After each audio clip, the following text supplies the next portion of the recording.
kesalahan yang melahirkan kebenaran. Paham ya? Kesalahan anggap saja kegelapan. Ternyata justru yang menghasilkan cahaya bisa jadilah kegelapan. Pernah dengar nggak? Ada orang jahat, ujung-ujungnya husnul khotimah, jadi santri. Pepatahnya R.A. Kartini itu bukan habis gelap terbitlah terang. Bukan. Terjemahannya keliru. Saya pernah tanya ahli bahasa yang mengerti bahasa Belanda.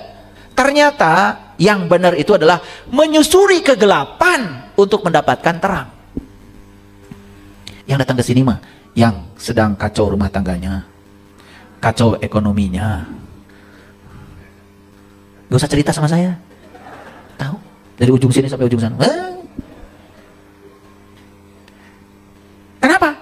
Karena sadar sedang di tempat gelap, maka cari lilin kecil supaya bisa ke tempat terang itu. Makanya guru spiritual kayak saya ini nasibnya persis kayak dokter. Baru diingat kalau sakit. Itu dia mengundang saya ke rumahnya.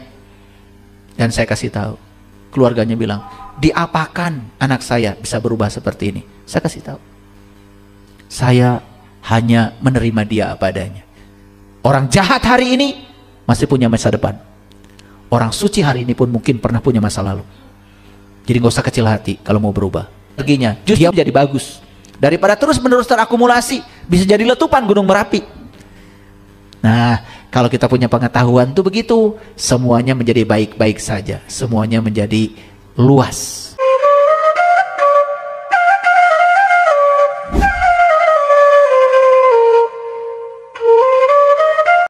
Paham ya? Kesalahan anggap saja kegelapan. Ternyata justru yang menghasilkan cahaya bisa jadilah kegelapan. Pernah dengar nggak? Ada orang jahat, ujung-ujungnya husnul khotimah, jadi santri. Pernah dengar kan? Iya. Dia melewati kegelapan dulu. Lalu karena bosan di kegelapan kan mendapatkan cahaya. Makanya pepatahnya R.A. Kartini itu bukan habis gelap terbitlah terang. Bukan. Terjemahannya keliru. Saya pernah tanya ahli bahasa yang mengerti bahasa Belanda. Ternyata yang benar itu adalah menyusuri kegelapan untuk mendapatkan terang.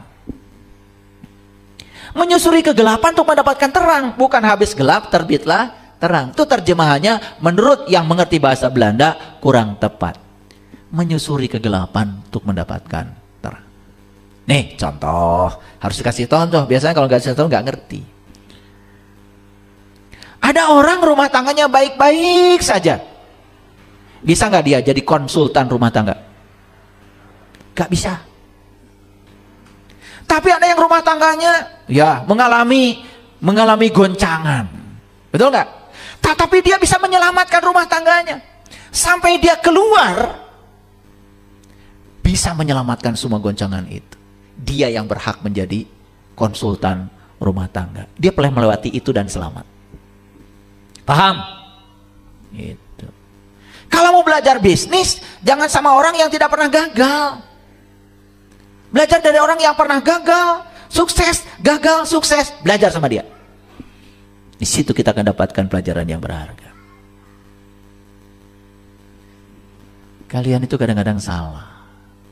Mbah dukunya tinggal di hutan. Rumahnya pun saung. Tanya, Mbah dukun, gimana caranya saya ingin jadi jelema beunghar? Harusnya Mbah dukunya rumahnya di kota 10 hektar rumahnya. Betul nggak? Bisnisnya sukses.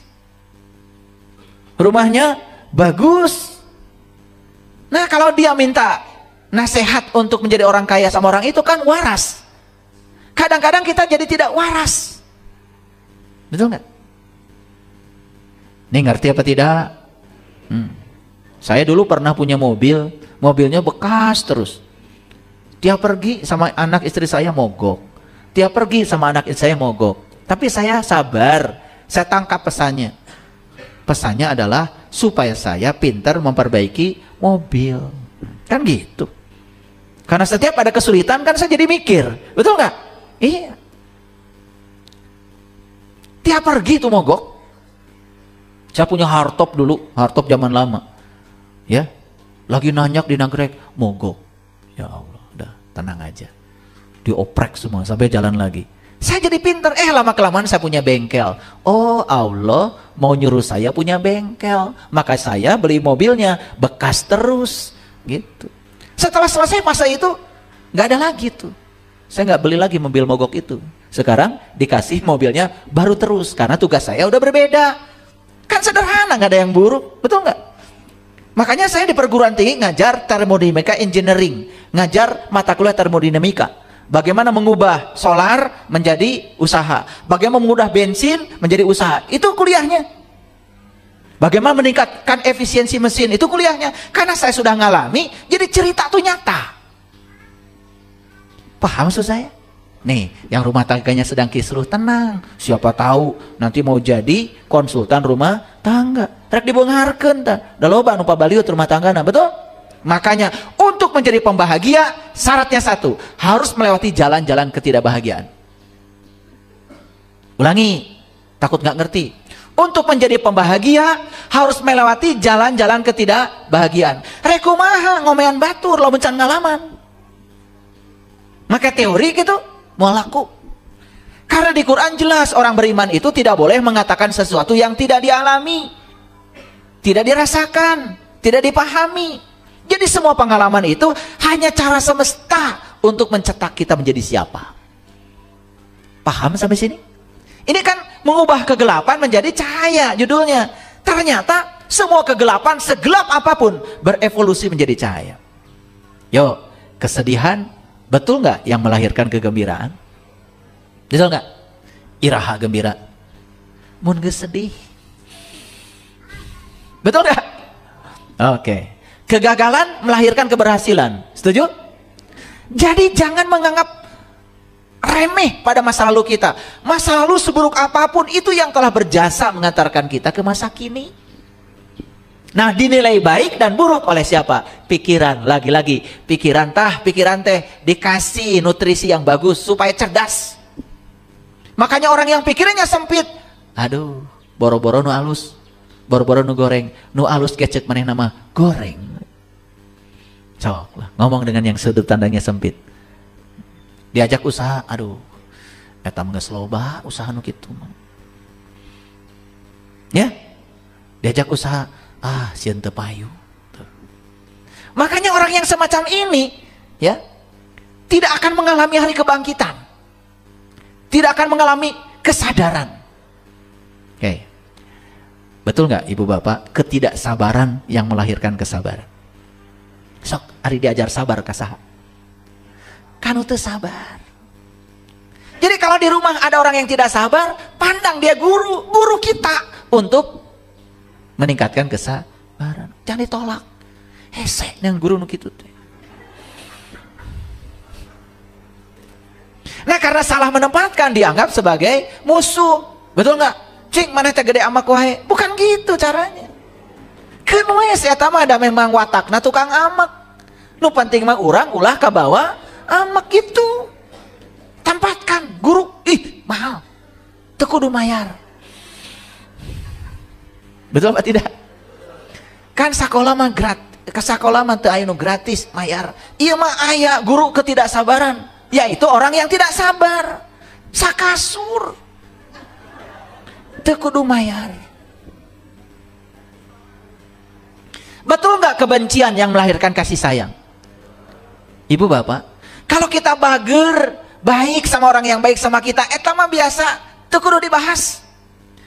Makanya cerita Nabi Muhammad itu cinta kasihnya luar biasa, selalu dikaitkan dengan orang yang memusuhinya.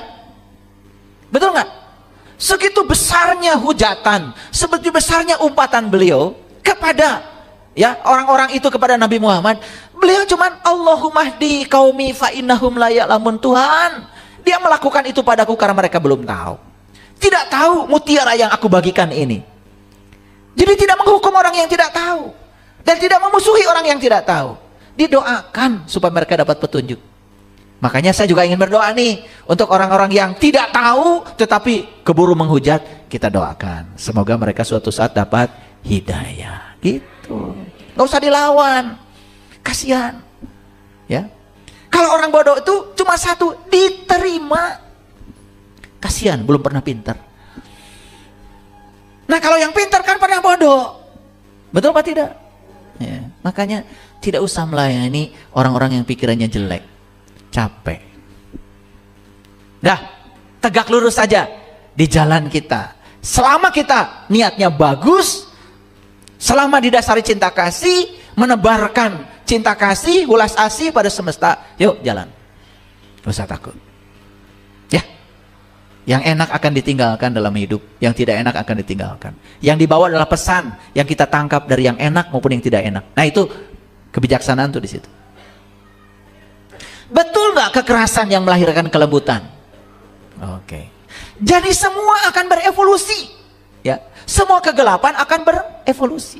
Nih saya kasih tahu, dah tidak ada manusia yang betah di tempat gelap. Betul nggak? Nggak ada. Suatu saat juga dia akan menuju cahaya. Betul? Oke. Nah, belajar fisika sebentar. Ini saya tunjukkan ya gambar spektrum gelombang elektromagnetik. Spektrum itu artinya ya daerah. Ya, gelombang elektromagnetik itu salah satunya adalah ini cahaya. Cahaya itu gelombang elektromagnetik. Nih, yang datang ke HP kita juga ini elektromagnetik. Kita ini sekarang dikepung oleh elektromagnetik. Ternyata ya, gelombang elektromagnetik itu kalau dilihat di gambar ini ya, mulai dari yang renggang tuh, yang renggang sampai yang rapat. Mulai dari panjang gelombangnya panjang sampai panjang gelombangnya pendek. Mulai dari frekuensinya rendah sampai yang frekuensinya tinggi. Itu punya spektrum. Jadi oleh karena itu, manusia juga sebetulnya punya spektrum. Yang kesadarannya rendah, yang setengah rendah, yang kesadarannya middle, yang kesadarannya tinggi. Sudah, itu spektrum. Sama persis seperti ini, hadirin. Jadi kalau diperhatikan di sini ya, ada gelombang radio, ada gelombang mikro, ada inframerah, ada cahaya tampak, ada ultraviolet, ada sinar X, ada sinar gamma. Sinar X nggak kelihatan, tetapi ada. Sinar gamma nggak kelihatan, tapi ada. Kekuatannya luar biasa. Itulah spektrum. Jadi oleh karena itu, kesadaran manusia juga persis seperti spektrum ini. Nih, pada saat COVID, siapa yang pernah naik pesawat pada saat COVID? Siapa ya? Ya. Begitu turun dari pesawat, biasanya itu kan ada kamera. Kamera itu bukan sekedar memoto orang yang jalan, tapi kamera itu adalah sensor untuk mengukur suhu. Jadi orang yang lewat itu suhunya terdeteksi.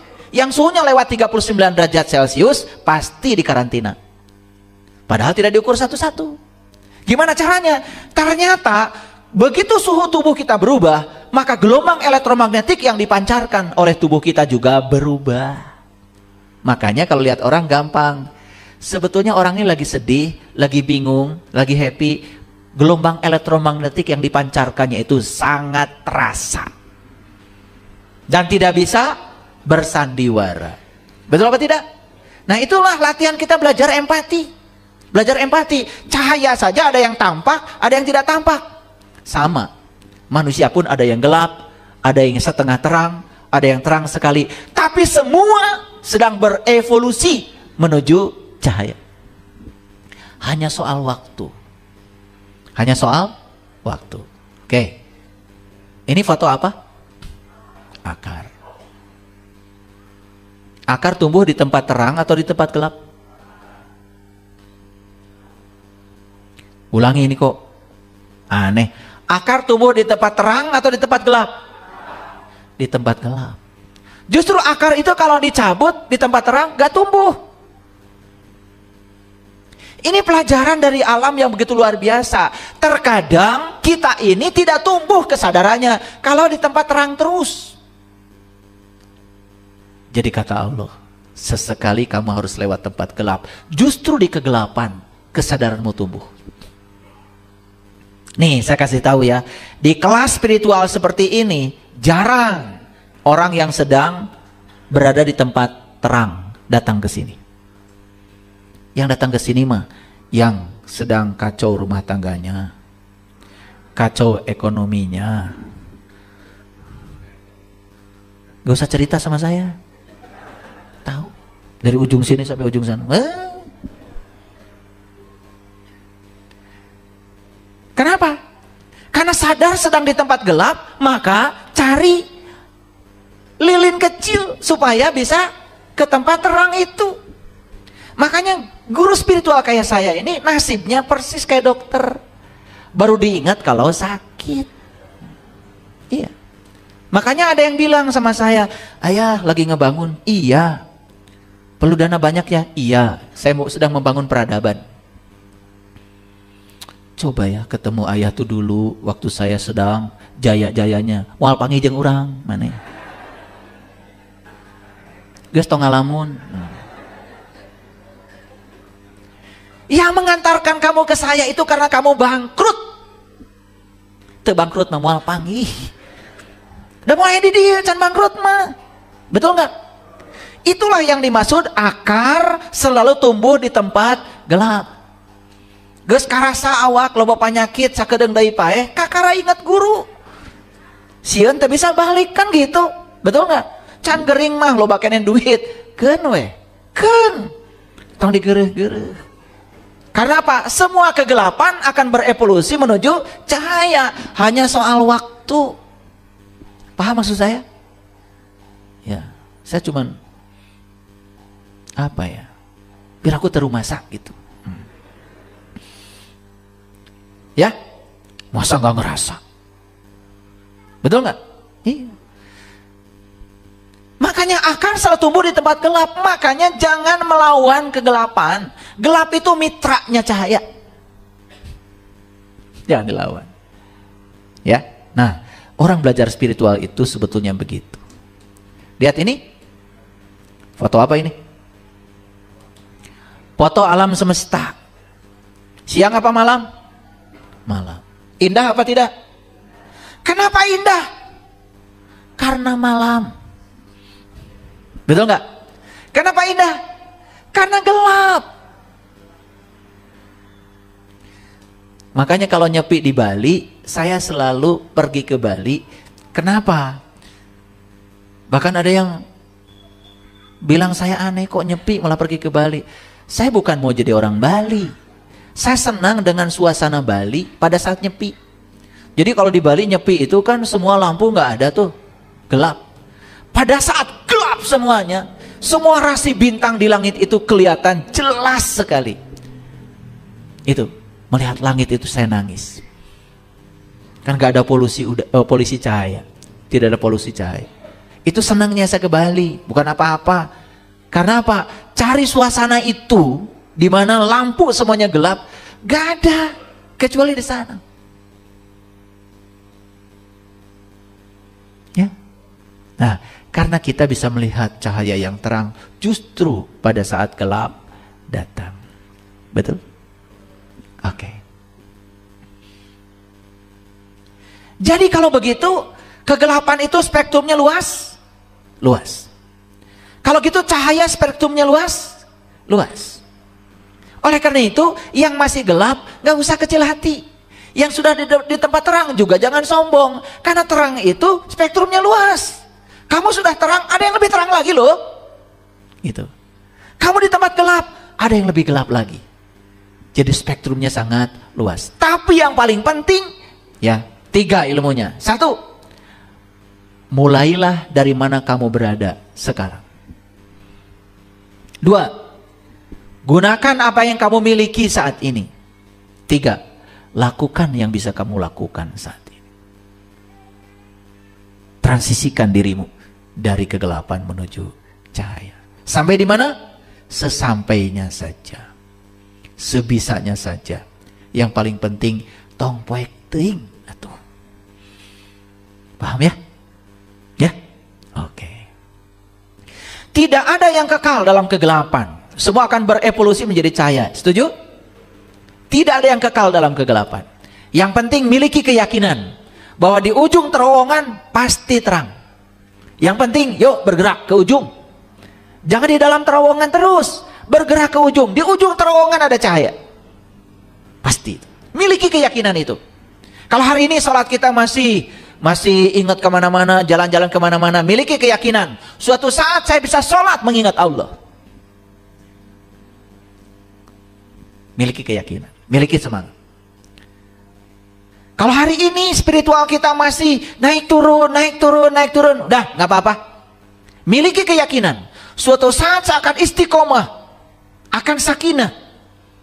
Miliki keyakinan, miliki semangat. Yang penting, jangan pernah mengatakan saya sudah tahu. Karena bagi orang yang mengatakan saya sudah tahu semua ilmu baru, tidak ada haknya bagi dia. Kosong. Kajian kemarin ya. Ya. Kalau ingin negatif menjadi positif, lewati ruang kosong. Semua hal di semesta ini adalah cahaya dengan frekuensi yang beragam. Jadi ternyata menurut fisika, yang disebut gelap oleh kita pun sebutnya cahaya, cuman frekuensinya berbeda. Ya, kalau begitu ada kegelapan? Gak ada. Sebetulnya gelap itu adalah cahaya dengan frekuensi yang berbeda. Jadi tugas kita adalah meningkatkan frekuensi.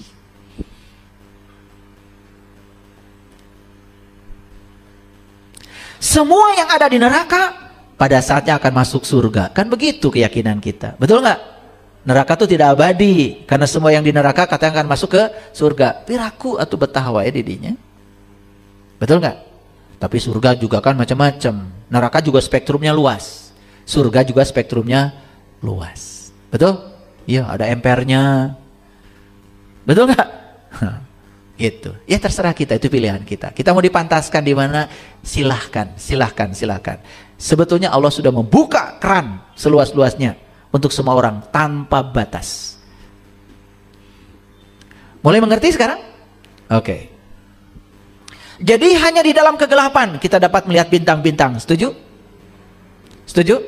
Oke. Oleh karena itu, jangan melawan gelap. Berhenti mengutuki kegelapan. Daripada mengutuk kegelapan, lebih bagus nyalakan lilin kita. Yuk, sekarang. Tadi malam ada yang minta konsultasi khusus sama saya via online. Jauh dari negara lain. Minta waktu 1 jam untuk bicara dengan saya. Apa yang dibicarakan? Persoalannya itu kecil. Itu persoalan ego. Bayangkan ya, seorang ibu sampai lupa wajah anaknya sendiri. Kenapa? Karena menganggap anak itu berlawanan dengan keinginan ibunya. Dia minta solusi sama saya. Solusinya sederhana. Mulai tadi malam WA. Apa kabar? Semoga kamu baik-baik. Semoga cucu saya sehat, damai, bahagia. Pagi-pagi tadi sudah WA lagi. Gak dijawab sama anak, gak apa-apa. Terus aja WA. Apa hasilnya? Siang ini sudah ada hasilnya. Ternyata tidak ada kebencian yang abadi. Kalau dilawan dengan cinta, kebencian musnah, hancur. Tidak ada kegelapan yang abadi. Kalau dilawan dengan hadirnya cahaya, sirna kegelapan. Jadi pendekatannya selama ini sama-sama egonya. Anak tidak sadar sebagai anak, ibu tidak sadar sebagai ibu. Maka saya bilang, satu pesan saya, jangan sampai keluar dari mulutmu kata-kata kutukan pada anak. Karena anak itu adalah dirimu. Tubuh anak adalah tubuhmu. Dan anak melakukan itu, siapa tahu itu adalah warisan dari dirimu sendiri. Anak itu tidak tahu apa-apa dulu. Dia melihat apa yang dilihatnya. Jangan-jangan kita pernah marah pada orang dilihat anak. Jangan-jangan kita pernah menghujat orang dilihat anak. Itu semua ditiru sama anak. Jadi kalau anak kita hari ini seperti itu, lihat, itu adalah potret dari dirimu sendiri. Jangan salahkan mereka. Itu pesan saya. Diomelin sama saya semalam sejam, sembuh. Jadi sebetulnya kita nggak sadar selama ini. Kita ingin mengubah orang dengan cara keluar dari diri kita sendiri. Kalau ingin mengubah orang, ubah dirimu. Nih saya kasih tahu ya. Kalau kalian ingin mengubah keluarga lebih baik, ubah dirimu.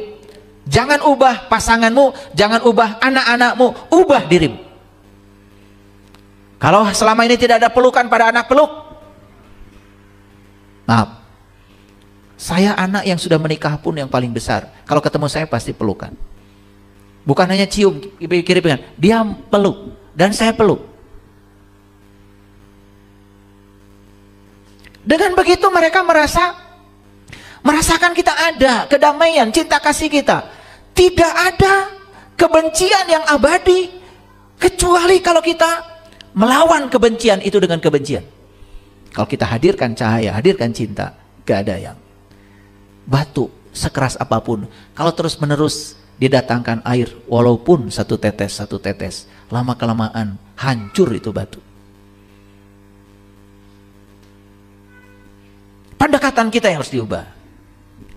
Kegelapan bukan hukuman, ia adalah kerinduan jiwa di dalam untuk segera menemukan cahaya. Jadi kalau hari ini ada konflik, sebut saja kegelapan, konflik keluarga, masalah ekonomi, dan lain sebagainya, bentuk-bentuk kegelapan lain, saya kasih tahu, itu bukan musibah, itu bukan hukuman, karena Allah tidak pernah menghukum. Itu hanya isyarat bahwa jiwa kita rindu untuk menemukan cahaya. Jiwa kita rindu untuk menemukan cahaya. Cuman kita nggak ngerti-ngerti. Apa yang kita lakukan? Mengeluh dan mengeluh, nggak akan selesai. Keluhan hanya akan memperdalam masalah kita. Jadi, supaya cahaya bersinar terang, kegelapan harus ada? Kegelapan harus ada? Saya kasih tahu untuk semuanya. Kejahatan di dunia ini tidak akan pernah sirna. Tugas kita bukan melenyapkan kejahatan, mengurangi kejahatan. Karena kejahatan itu harus ada. Kegelapan itu harus ada. Tidak ada orang sabar kalau tidak ada orang yang tidak sabar. Tidak ada orang baik kalau tidak ada orang buruk. Bayangkan, kalau semua orang di dunia ini sabar, maka semesta akan kehilangan keseimbangannya. Di perempatan macet,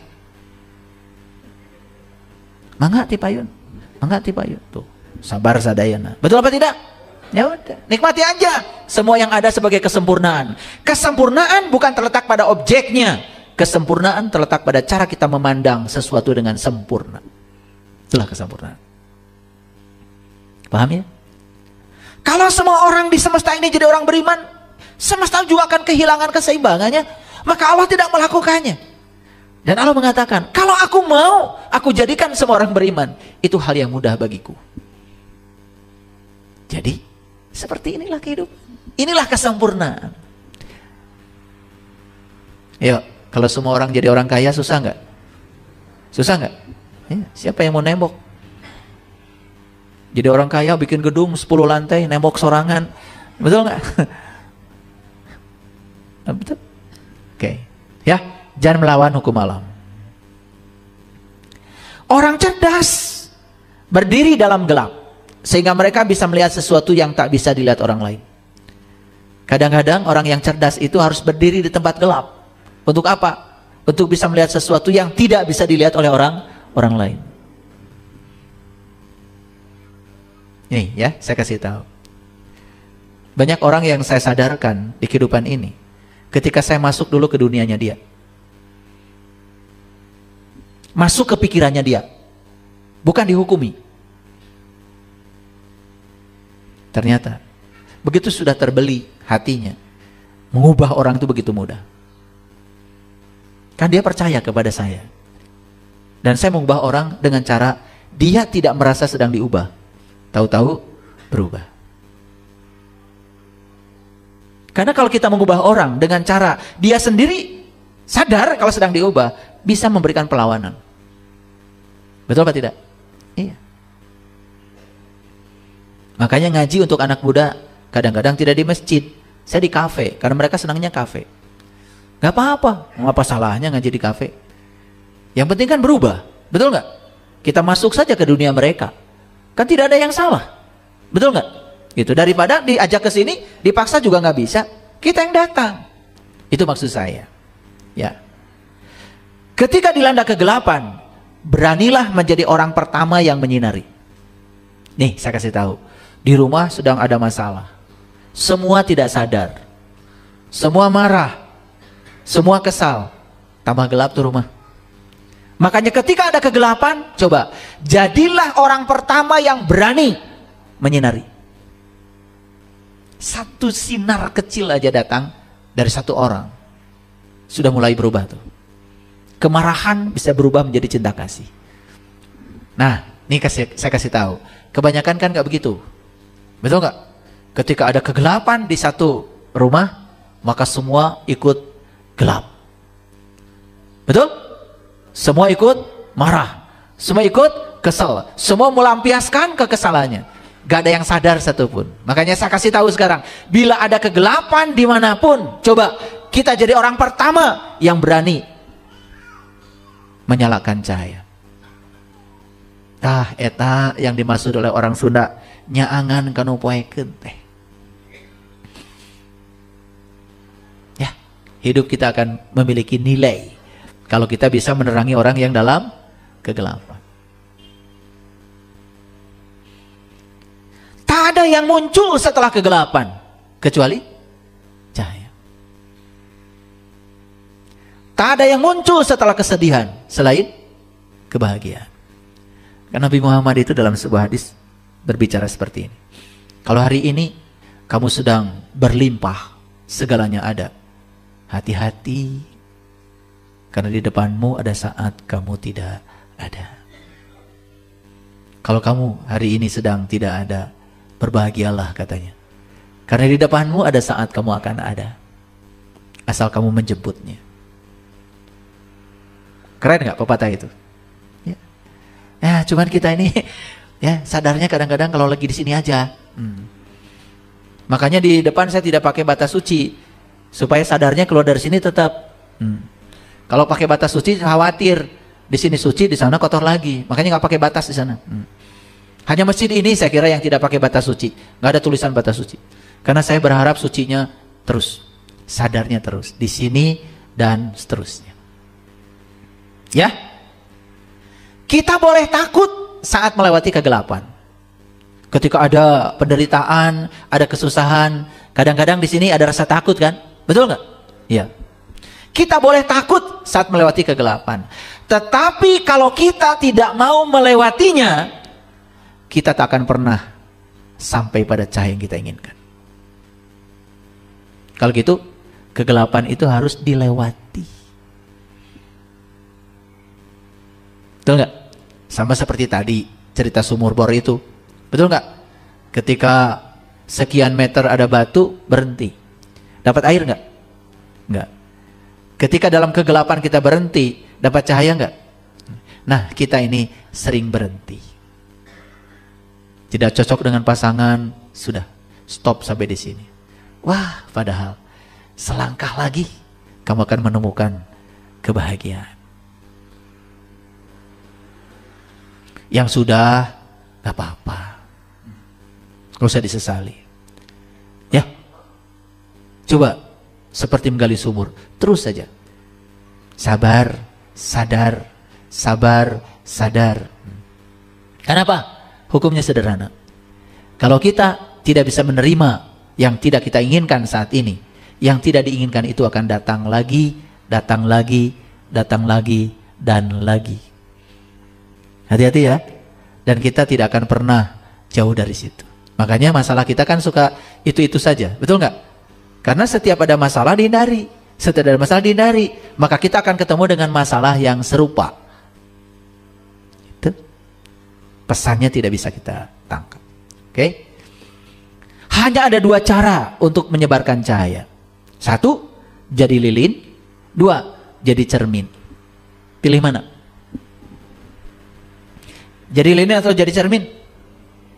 Hanya ada dua cara untuk menyebarkan cahaya. Jadi lilin atau jadi cermin. Pilih mana? Ya bagus dua-duanya. Kalau baru bisa jadi cermin gak apa-apa. Cermin itu tidak menyala. Cermin itu tidak terang. Cermin itu hanya memantulkan cahaya. Setiap cahaya datang pada cermin, saking lembutnya permukaan cermin itu dipantulkan. Ada hukumnya kalau di fisika, namanya hukum Snellius. Sudut datang sama dengan sudut pantul. Sinar datang pada cermin akan dipantulkan dengan sudut yang sama dengan sudut pantulnya. Seperti itu. Makanya kita bisa melihat bayangan di cermin. Jadi saking halusnya permukaan cermin, bayangan terbentuk. Tapi cermin bukan sumber cahaya. Cermin itu hanya memantulkan cahaya. Jadi memantulkan cahaya saja udah keren itu. Udah keren. Syukur-syukur jadi sumber cahaya sekaligus juga memantulkan cahaya. Mau dua-duanya? Syaratnya sederhana kok. Jadi cermin. Cermin itu bisa memantulkan cahaya karena kelembutannya. Coba pulang ke rumah nanti buktikan omongan saya. Raba tuh permukaan cermin.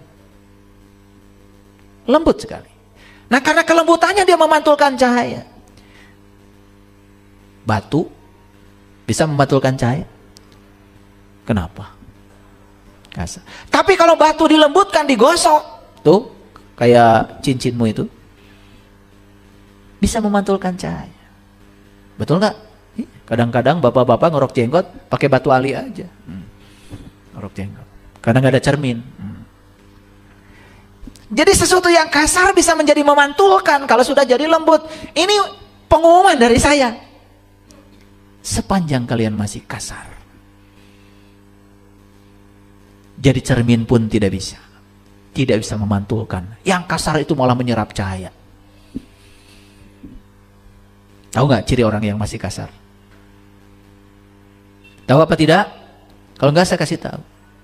Orang yang masih kasar itu baperan, tersinggungan, gampang marah. Tak. Coba. Pisau belati setajam apapun, kalau digunakan untuk menusuk air, terluka nggak air? Kenapa? Karena lembut. Nih, yang suka masih terluka, pengumuman tuh, kau masih kasar. Nah kalau masih kasar, gimana bisa memantulkan? Yang kasar itu tidak bisa memantulkan. Kasar pikirannya, kasar kata-katanya, kasar perilakunya. Kalau bicara, menyebarkan fitnah, kebencian, hoax, kebohongan. Makanya salah satu sifat Allah adalah Al-Latif, yang maha lembut. Pilih, mau jadi sumber cahaya atau pemantul cahaya? Disuruh milih mah gampang. Tapi begitu mau diproses, nih, itu batu yang kasar, supaya jadi lembut permukaannya diapakan? Digurinda. Sakit apa tidak? Jadi kalian yang masih kasar ini disediakan gerinda semesta. Namanya kegelapan. Itulah gerinda semesta untuk menghaluskan dirimu. Tapi setiap kali dihaluskan, nerima atau menolak? Jujur, menerima apa menolak? Nolak, makanya kasar terus. Yuk, saya kasih tahu. Dapat suami atau istri yang berbeda dengan yang diinginkan, ditolak atau diterima? Kalau ditolak, selamanya kamu kasar. Tapi kalau diterima, oh, saya dipasangkan dengan dia. Ini gerinda saya. Cara semesta menghaluskan diri saya. Ini cinta kasih Allah buat saya. Karena saya kasar, harus dihaluskan. Ini gerindanya. Biarkan dia menggerinda kita. Sakit, sakit sementara waktu. Tapi nanti kamu akan berkilau. Memantulkan cahaya. Paham ya? Oke. Tuh batu ali tuh. Batu alinya Pak Yos. Kalau masih kasar, bukan sekedar tidak bisa memantulkan cahaya, jelek. Betul nggak? Dan nggak mungkin itu dikasih emas. Nggak ada orang beli cincin, batunya ngambil dari jalan, tempelkan weh. Betul nggak? Nggak ada. Pasti akan yang mengkilap. Betul nggak? Pakai emas, batunya mengkilap. Kalau ketemu orang digini-gini. Emangnya berlian itu apa? Yang namanya berlian itu batu. Batu yang sudah diasah. Kan itu karbon sebetulnya. Dulunya itu adalah karbon, arang sebetulnya. Arang yang madat, yang memadat. Diasah, lama-kelamaan jadi berkilau. Sekarang saya kasih tahu. Di rumah punya asahan tidak? Sudah tahu bentuknya? Tuh. Pasanganmu asahan. Anakmu yang cerewet asahan. Anak yang tidak sesuai dengan keinginanmu asahan. Usaha gagal asahan. Bisa melihat semua asahan? Itu yang disebut dengan silih asa. Taeta dengarti. Reku silih asa kalau kita tidak pernah bersatu. Ini golok ingin tajam, ada asahan, tidak mau disentuhkan tuh asahan pada golok, nggak akan tajam. Jadi kalau golok menolak bertemu dengan batu asahan, mual seket. Nah, kita ini selama ini menolak batu asahan. Makanya mintul. Pengen nyubit saya sama kalian itu. Sebegitu banyak berkah dari semesta untuk mengasah kita, kita tidak mau menerimanya. Kehadiran batu asahan itu, apa yang terjadi? Mintul. Dari dulu gitu-gitu aja hidup. Tuh bisa akur.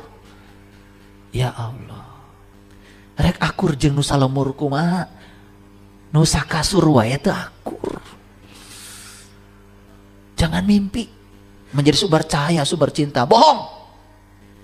Kita harus jadi sumber cinta bagi orang yang terdekat dengan kita dulu. Sok, buktikan. Gitu. Pulang dari sini harus berubah. Biar orang di rumah mau ngaji besok ke sini. Ya. Jadi saya pernah menyadarkan orang. Begitu selesai dibuka mata kalbunya, kemudian dia sholat. Dan saat itu sholat pertamanya dia. Begitu nyampe ke rumahnya, begitu assalamualaikum, bilang assalamualaikum aja nyampe rumahnya disebut kesurupan. Begitu assalamualaikum, buka pintu, Allahu Akbar, sholat itu di pintu, nggak tahu ngadapnya kemana, pokoknya Allahu Akbar. Wah, langsung ribut. Eta kasurupan tentu. Goreng ku gorengna digorengkan, alus ku alusna digorengkan. Betul apa tidak? Kemudian setelah itu dia mengundang saya ke rumahnya. Dan saya kasih tahu. Keluarganya bilang, diapakan anak saya bisa berubah seperti ini? Saya kasih tahu. Saya hanya menerima dia apa adanya. Orang jahat hari ini masih punya masa depan. Orang suci hari ini pun mungkin pernah punya masa lalu. Jadi gak usah kecil hati kalau mau berubah. Dia mau berubah karena saya menggunakan pendekatan yang lembut. Karena dia berkali-kali datang katanya kepada orang yang disebut dengan guru. Jawabannya sama. Kamu tidak akan bisa diampuni Allah. Dosamu terlalu banyak katanya. Dikasarin seperti itu ya makin jahat. Saya cuma bilang, Allah itu maha pengampun. Dan Allah akan mengampuni seburuk apapun kita kalau kita mau berubah. Liyaghfira lakallah ma taqaddama min dambik wa ma ta'akhkhar. Itu. Sekeluarga mau ngaji sama saya. Jadi nggak usah ngajak pakai kata-kata. Yuk kita sekarang ajak pakai perilaku. Sebarkan pikiran positif, sebarkan kata-kata positif. Betul? Nggak usah ngajak, nggak usah. Kata orang Jawa, tidak usah menang dengan cara menghancurkan pihak lain. Kan gitu, ya? Tidak usah menang dengan cara mempermalukan pihak lain. Tidak perlu begitu. Orang bijaksana menangnya dengan cara yang bijaksana. Jadi kesimpulan, mau jadi cermin atau mau jadi lilin? Tadi mau jadi dua-duanya. Betul? Untuk menjadi lilin, untuk menjadi sumber cahaya, kita harus bisa mengakses diri sejati kita yang aslinya adalah cahaya. Dan untuk menjadi cermin, kita harus menghaluskan permukaan kita, haluskan pikiran kita, haluskan kata-kata kita, haluskan tindakan kita. Biar orang merasakan kelembutan kita. Hanya dengan kelembutan, semua yang kasar musnah. Sudah mulai terasa sekarang? Kegelapan bisa berevolusi menjadi cahaya? Ya? Yuk, jangan terjebak benar salah, baik buruk, senang tidak senang. Lihat semuanya sedang berproses. Karena alam semesta ini bekerja menurut hukum keseimbangan. Semua hanya sedang bertransformasi dari satu keseimbangan pada keseimbangan baru. Jadi longsor bukan bencana. Longsor bukan musibah. Longsor itu hanya tanah sedang mencari tempat seimbangnya untuk dia. Gitu aja kok. Makanya jangan repot. Ya.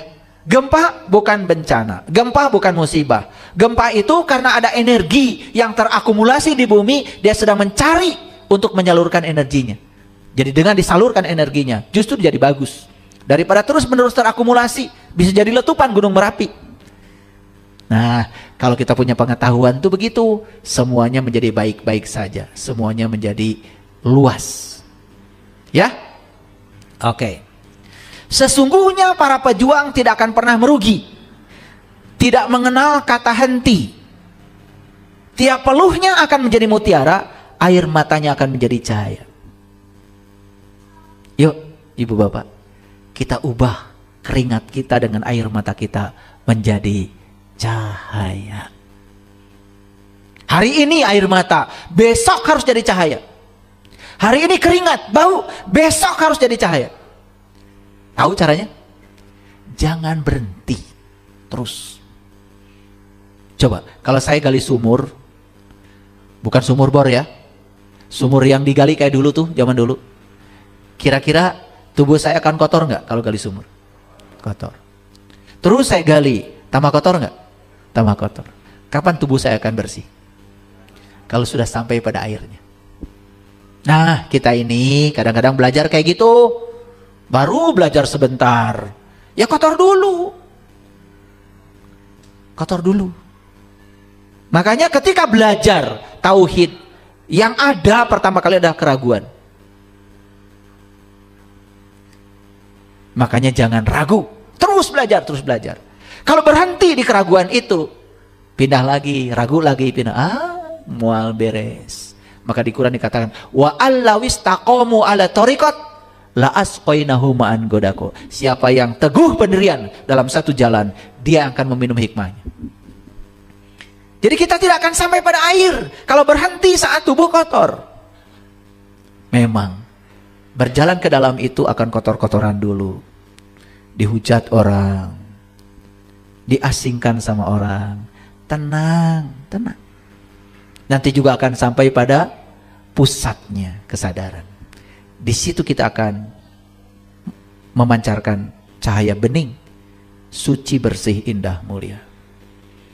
Baik, sekarang sudah jelas kajian kita hari ini bahwa semua yang gelap pasti berevolusi menjadi cahaya. Paham? Oke, mulai sekarang jangan melawan kegelapan. Yuk kita bermitra. Bermitra. Ya, karena gelap bukan musuhnya cahaya, tapi gelap adalah mitranya cahaya. Orang jahat bukan musuhnya orang baik. Orang jahat justru mitranya orang baik. Kalau bermitra, semua akan berevolusi menjadi cahaya. Terima kasih. Assalamualaikum warahmatullahi wabarakatuh.